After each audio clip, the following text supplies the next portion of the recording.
बिस्मिल्लाहिर्रहमानिर्रहीम। जैसे कि हमने प्रीवियस लेक्चर में ह्यूमन डाइजेस्टिव सिस्टम को इन डिटेल डिस्कस किया था, ये लेक्चर भी उसी लेक्चर की कंटिन्यूशन है। Sometime this system does not perform the proper function.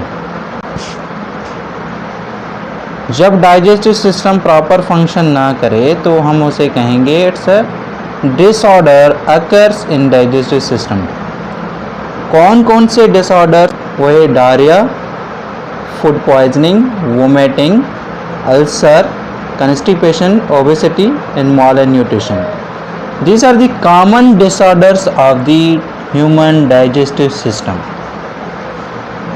आपके जो सिलेबस में दिए गए हैं वो दो डिसऑर्डर्स दिए गए हैं जिसको हम इन डिटेल डिस्कस करेंगे। एक है डायरिया और दूसरा है constipation. These are the common disorders. Most of people suffer from constipation. Diarrhoea में क्या होता है, हम कैसे डिफरेंशिएट करेंगे डायरिया और कॉन्स्टिपेशन को?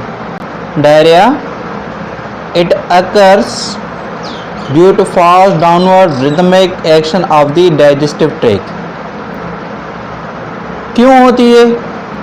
जब हम फूड या वाटर, कंटामिनेटेड फूड या वाटर जब हम लेते हैं तो उसमें काफ़ी हार्मफुल बैक्टीरिया जाते हैं जिसकी वजह से हमें डायरिया होती है।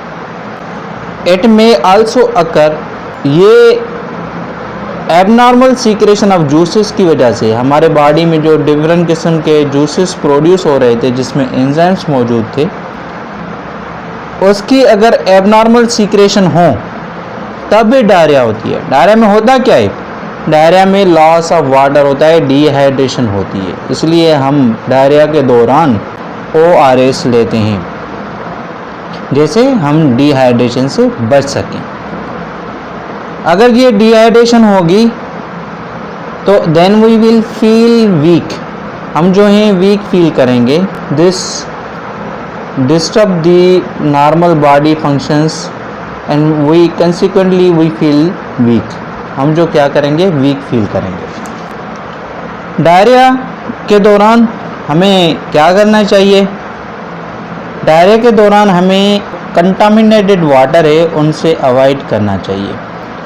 अगर हम वाटर यूज़ करते हैं तो उसको फ़िल्टर या बॉयल ज़रूर करें, जैसे कि उसमें कोई माइक्रो ऑर्गेनिज़म, बैक्टीरिया, फंजाई वगैरह हो तो वो मर जाएं, ख़त्म हो जाएं।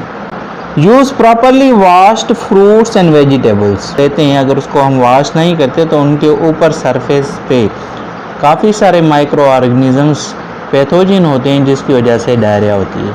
इसलिए we must use wash properly fruits and vegetables. Wash your hands, हमें जो अपने हैंड्स हैं वो भी बिल्कुल अच्छे तरीके से साफ़ करने चाहिए। जो पार्ट्स हैं उसको भी हमें प्रॉपर साफ़ करना चाहिए। Do not use the prolong improperly stored food. काफ़ी अरसे से पड़े हुए अगर फूड हो तो हमें उसे यूज़ नहीं करना चाहिए।